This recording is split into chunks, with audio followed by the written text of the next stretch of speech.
Land 5 the rebirth of टांगसन के इस episode की शुरुआत में हम देखते हैं कि जैसे टांगसन ने अपनी पावर्स को इस्तेमाल किया था तो इस वजह से मई गोंगसी जो होती है हैरान होती है और सोचती है कि अच्छा तो ये है सी गॉड की ब्लेसिंग। और तभी हम आसमान में काफी खतरनाक वाली ट्रिब्यूलेशन लाइटनिंग को देखते हैं जो कि मई गोंगसी की तरफ ही आने लगी थी। लेकिन इसके साथ ही हम मई गोंगसी के चारों तरफ एक प्रोटेक्शन बैरियर को देखते हैं जो कि इतनी खतरनाक सी लाइटनिंग जो इसके ऊपर गिर रही थी चारों तरफ से उसको ब्लॉक कर रही होती है। और एक तरीके से इस बैरियर के अंदर मई गोंगसी एकदम सुरक्षित होती है और ये सोचती है कि वैसे तो ये जो लाइटनिंग ट्रिब्यूलेशन है इसकी जो पावर है वो अब भी वाकई में काफी ज्यादा खतरनाक खौफनाक है, लेकिन ये जो ब्लू बैरियर है ये परफेक्टली इसको नलीफाई कर सकता है। और ये तो यहाँ तक कि कुछ ऐसा है जो कि स्टेलर ट्रांसकुलेशन भी नहीं कर सकता है। और उससे भी बढ़कर ये जो पावर है ये मेरी बॉडी को नरिश भी कर रही है। और ना सिर्फ इतना बल्कि ये तुरंत ही मेरी इंजरीज को हील कर रही है और पूरी तरीके से ट्रिब्यूलेशन लाइटनिंग एनर्जी को भी एब्जॉर्ब कर रही है जो कि मेरी बॉडी के अंदर एंटर की थी। और ये जो लाइटनिंग है ये मुझ पे अटैक कर पाए, स्ट्राइक मार पाए, उससे पहले ही इसको कई सारी लेयर्स के द्वारा फिल्टर कर दिया जाता है। और ये जो भी प्रोटेक्शन बैरियर है ये पूरे ही ओशियन की पावर को इस्तेमाल कर रहा है। इतनी ज्यादा खतरनाक डिस्ट्रक्टिव पावर टेरर को काउंटर करने के लिए। और ये जो फीलिंग थी जैसे कि कोई मुझे प्रोटेक्ट कर रहा है, तो इसकी वजह से यहाँ तक कि मैं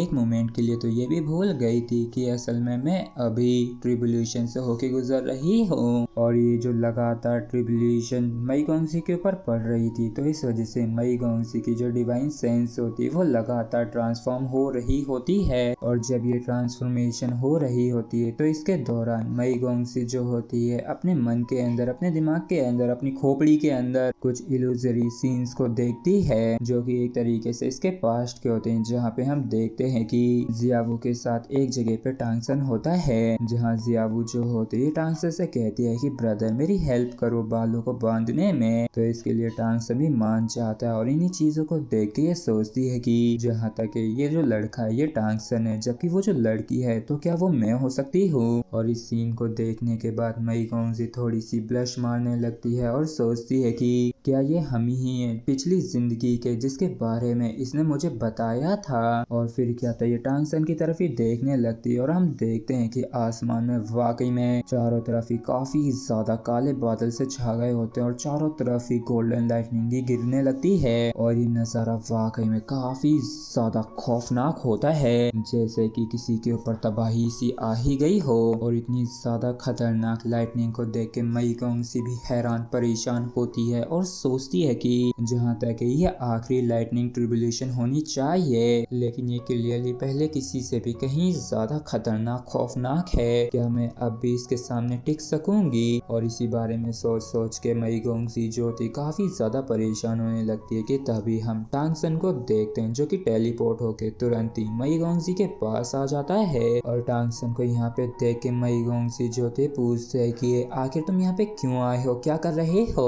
तो इस पर टांगसन भी कहता है कि जल्दी से तुम असुरा डिवाइन स्वॉर्ड को समन करो, ये तुम्हारी हेल्प कर सकती है। और फिर क्या था मई गोंगसी जो होती फोकस करके असुरा डिवाइन स्वॉर्ड को समन करने लगती है। और जैसे ये यहाँ पे अपीयर होती तो ये भी वाकई में काफी ज्यादा टेरिफाइंग सा ऑरा रिलीज करने लगती है। और जैसे ही मई गोंगसी इसको इस्तेमाल करने वाली होती कि तभी टांगसन जो होता है इसको सपोर्ट देता है और इनके आगे एक मिस्टीरियस हेवन सर्कल सा अपीयर हो जाता है। और इन सारी चीजों को होता देख के इसके जो फादर होते हैं सिटी लॉर्ड जो होते हैं काफी ज्यादा हैरान होते हैं और सोचते हैं कि हेवनली मिस्ट्री सर्कल, तो क्या ऐसा हो सकता है कि सी गॉड का ये जो एनवॉय है ये सूरा ही हो।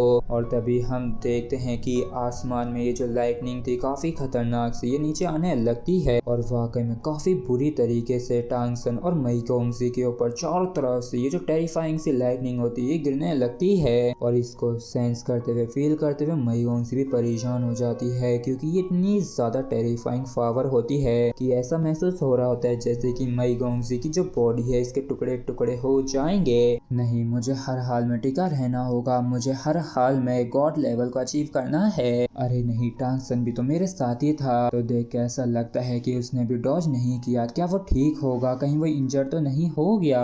और तभी मई गोंगसी जो होती है अपने अंदर किसी तरीके की फीलिंग्स को, चेंजेस को फील करती है और सोचती है कि आखिर मैं अभी कहाँ हूँ। ऐसा महसूस हो रहा है जैसे कि एक ग्रैंड पावर जो है मेरी बॉडी के अंदर सर्कुलेट कर रही है। नहीं, ये फीलिंग बिल्कुल भी ठीक नहीं है। मैं अभी ट्रिबुलेशन को दे रही हूँ और ये वो ट्रिबुलेशन को दे रही हूँ जिससे कि मैं एक गॉड बन सकूं। और इतना कहते हुए मई गोंगसी जो होती है होश में आती है, लेकिन जैसे ये होश में आती है तो ये चौंक जाती है, क्योंकि ये तो असल में अपने ही रूम में थी और इस वजह से इसको भी समझ में नहीं आता है कि क्या ये अपनी ट्रिबुलेशन में सफल हो गई। और जैसे ही मई गोंगसी होश में आएगी तो इसकी जो मदर होती है तुरंत ही इसके पास आ जाती है और इसको हक करते हुए कहती है कि जिया मई, आखिरकार तुम होश में आ ही गई और मैं सच में भगवान की काफी ज्यादा शुक्रगुजार हूँ जो तुम एकदम ठीक हो, तुमने तो मुझे वाकई में डरा ही दिया था। तो मई गोंगसी भी खुश होते हुए कहती है कि मदर चिंता मत करो, मैं अपनी ट्रिबुलेशन में सफल हो गई हूँ। और इसी के साथ ही फ्रेंड्स, हमारी जो मई गोंगसी है ये एक गॉड बन चुकी है। और इसी के साथ हमारा फ्रेंड्स एपिसोड यहीं पे खत्म होता है। अगर आप लोगों को वीडियो अच्छा लगा हो तो प्लीज चैनल को सब्सक्राइब और वीडियो को लाइक करना बिल्कुल भी ना भूले। Thank you.